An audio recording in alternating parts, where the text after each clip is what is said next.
Israel's blockade is intended to strangle Gaza. Among the goods Gazan Palestinians are prohibited are wood, cement, tar, and plaster. This effectively prevents the rebuilding of homes, businesses, and schools destroyed or damaged during Israel's bombardment of the territory. Whatever is allowed comes in from Israel at greatly inflated prices. But Gazans are also forbidden from exporting what little they have to pay for these imports. Ethan Bronner of the New York Times reported from Gaza, "Hospitals have canceled elective surgery for lack of supplies. Electricity remains maddeningly irregular. The number of residents living on less than $1.60 a day has tripled in 4 years. 3/4 of the population rely on food aid." These are the reasons that international activists mobilized to run the Gaza blockade. But last year's attempt ended in tragedy. 9 Turkish activists died defending the Mavi Marmara when it was boarded by helicopter-borne Israeli commandos. This was a public relations disaster for Israel. The resulting international opprobrium caused the blockade on Gaza to be eased very slightly.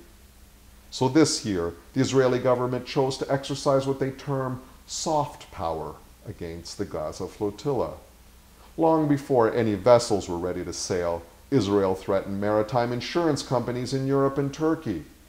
The threat was that if insurance was provided to the flotilla boats, the insurance company would be liable for any future Hamas attacks. The Mavi Marmara pulled out of this year's flotilla because of its inability to obtain maritime insurance.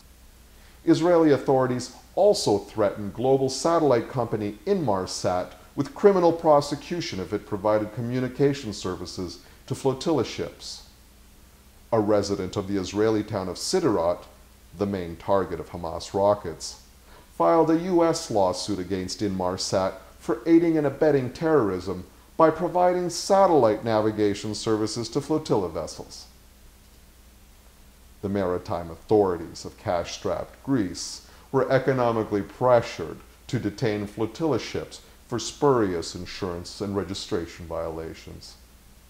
These efforts did thin out the Gaza flotilla, but failed to stop it. As I speak, there are ships in the water sailing for Gaza. Given the breadth of Israel's soft power efforts to sink the Free Gaza flotilla, many activists opted for a flytilla. However, Israeli intelligence infiltrated and hacked social media sites used to organize a flytilla to identify these activists. Then, the Israeli government used legal threats against European airlines to ground those activists. The few that managed to take flight were arrested at Israeli airports and summarily deported for pro-Palestinian sentiments. Israeli authorities are very adept at controlling the information domain. And this year, the narrative is that the Gaza flotilla was sunk by Israeli soft power tactics.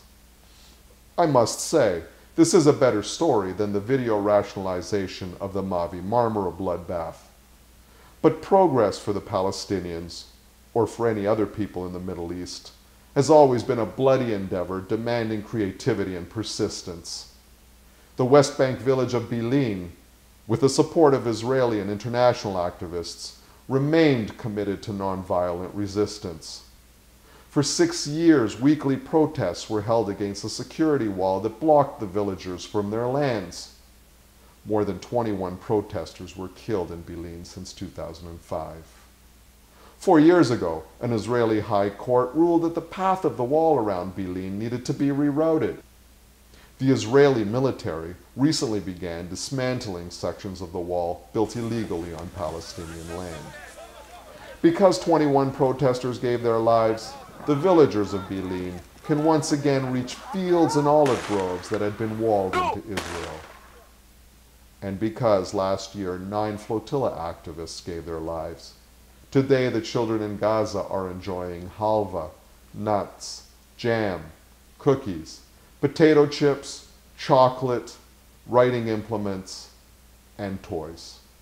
In Toronto, for Rabble TV, I'm Umberto da Silva.